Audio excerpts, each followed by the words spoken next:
Hello guys, in this video we will see how to control your Raspberry Pi using VNC, that is Virtual Network Computing. Also we will see its performance by connecting to a 4K display.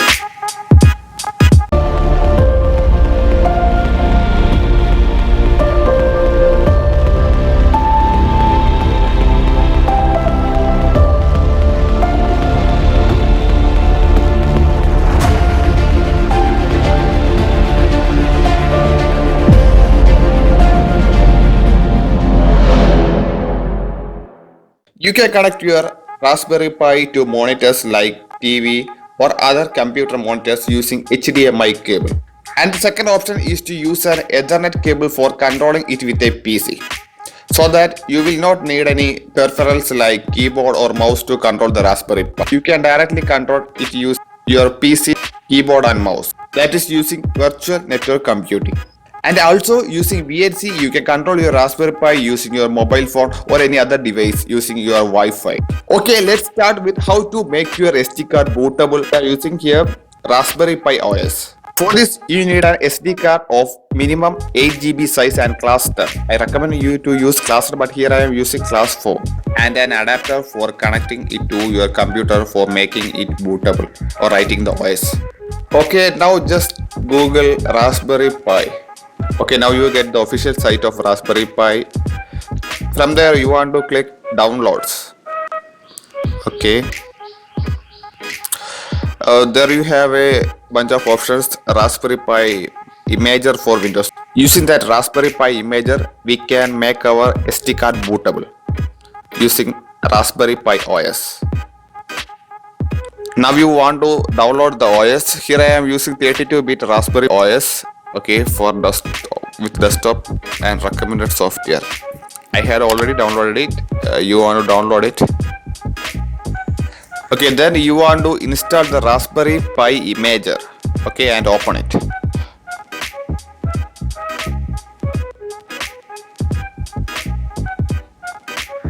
Okay, there you can see an options for selecting the OS, choosing your OS and also your SD card. Click choose OS. There you have some options for selecting your OS. Okay, there you have some options and we need custom, use custom. Okay, so we can add custom image. You have already downloaded the software. Now you want to select the path to the OS. Okay, and click open. Now you have selected your OS. Now you want to choose your SD card. Here it is auto detected my SD card, but you want to make sure that it is your desired memory card or it will format some other valuable disk. Okay, now click write. Okay, then there is a prompt. All existing data on SDHC card will be erased. Are you sure want to continue? Just click yes. Okay, now it's writing. It takes some time, so sit back and relax.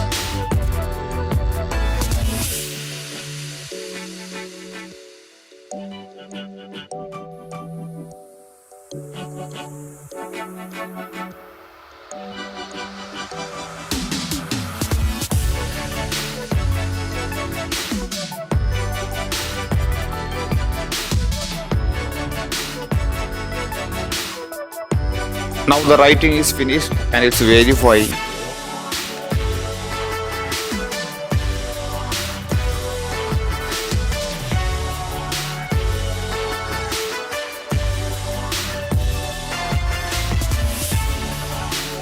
Okay, now the Raspberry Pi OS has been written to our SD card. Now we can remove the SD card from the reader. Okay.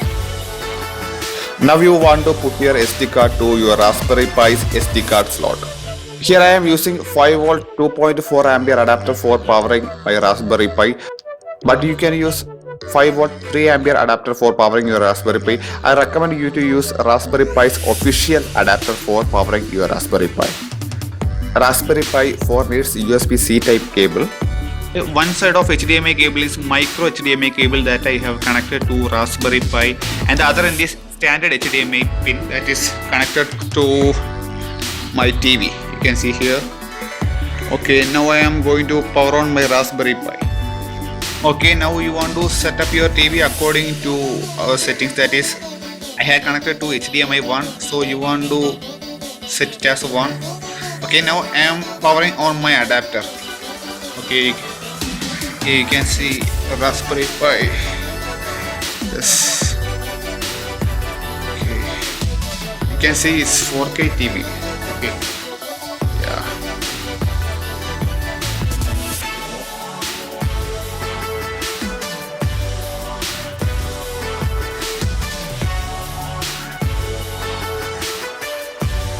You can plug it here, USB ports.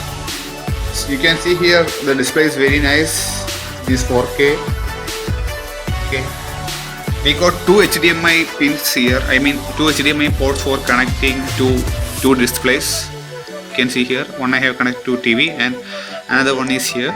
Okay, here I have connected a mouse here for controlling my Raspberry Pi. You can see.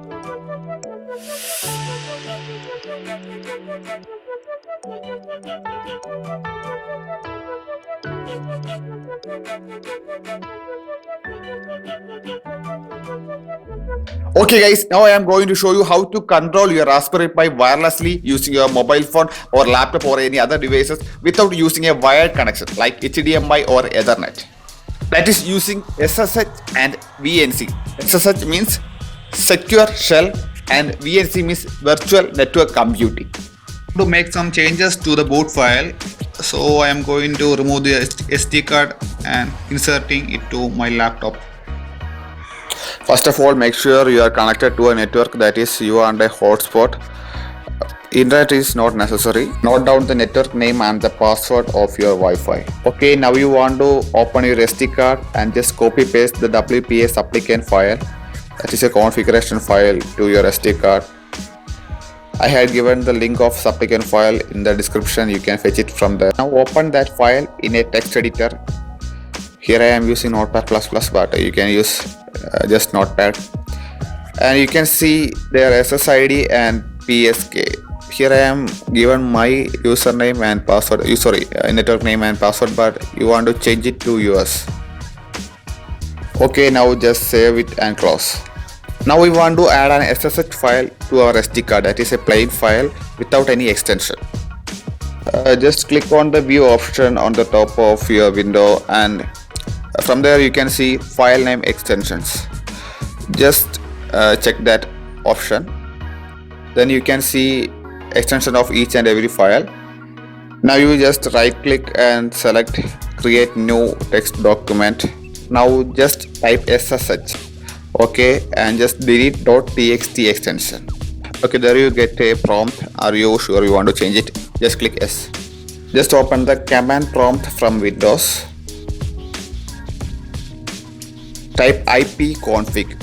Okay, now you get your IP address. You can see IP version 4 address. We need that address for searching our Raspberry Pi address. Okay, now you need any IP scanner. Here I am using Angry IP scanner. I am leaving the link on the description. You can fetch it from there. Okay, now you want to give your IP address at IP range, which you have get from the command prompt. Here I have 192.168.43.157, and the two address you want to give 192.168 something .255. That is maximum. Okay, just click start. There you can find your IP address of your Raspberry Pi and other connected networks. Okay, just copy that Raspberry Pi's address. And another way to get your Raspberry Pi's IP address is to go to your hotspot setting on your mobile phone. You can see two devices connected. One is my laptop and other is a Raspberry Pi. Just click on Raspberry Pi. Okay, there we go. Okay, I got the IP address 192.168.43.155. Okay, now you need another software for SSH connection, that is PuTTY. Okay, now open the PuTTY and give your Raspberry Pi's address on the host name or IP address, and check the SSH and click on open. Okay, now a command line window opened. You can see their login as, that is your username of Raspberry Pi. The default username is Pi and the password is Raspberry, RASPBERRY. Okay, all are lowercase letters, make sure, and the password will not be shown on the command line. Now you have established the SSH connection. Okay, now just type sudo raspi config, sudo space raspi and hyphen config and click enter. Okay, now you have entered your Raspberry Pi software configuration tool. From there, navigate to interfacing options. Okay, now from there you want to go to SSH and yes, would you like the SSH server to be enabled? Just click enter. The SSH server is enabled. Okay, now again navigate to interfacing options and from there click VNC. Okay, VNC server is enabled. Okay, from there, okay, I'm using the tab to navigate to finish and yes.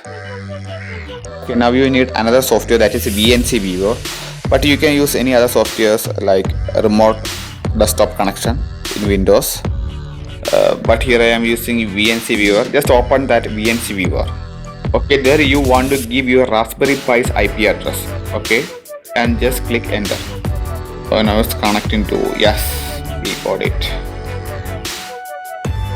Okay, now a message showing SSH is enabled and the default password for Pi user has not been changed. That you want to change your password and username after that. Okay, now you can control your Raspberry Pi from here using your PC's mouse and keyboard without adding a separate peripheral to your Raspberry Pi. And just typing Python. Yep, I got Python 2.7.16. Okay, as I am a typical programming guy, I am just writing a line for printing hello.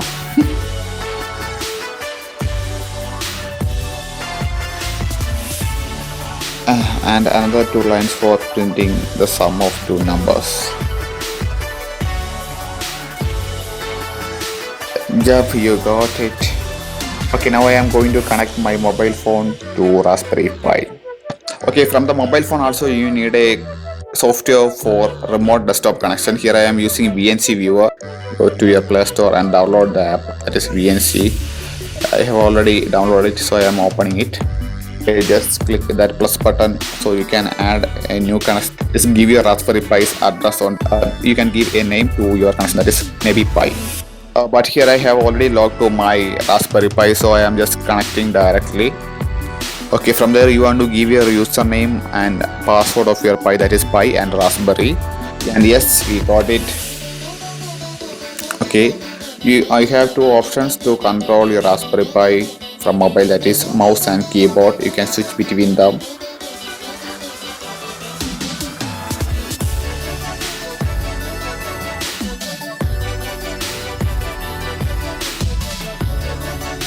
Okay guys, now I am controlling my Raspberry Pi using my mobile phone and also my laptop. You can see here it's displaying on both displays, that is mobile phone and laptop. Programming, education, office, internet. You can see here I can control all this and even type on the terminal. Okay, and we can use soft keyboard. Okay, we can switch between keyboard and mouse and type here using keyboard. Yeah, Python, Python, Python. Hope you can see. Yeah, I hope you find this video helpful. If so, please like this video and subscribe if you have not done it before. Thank you.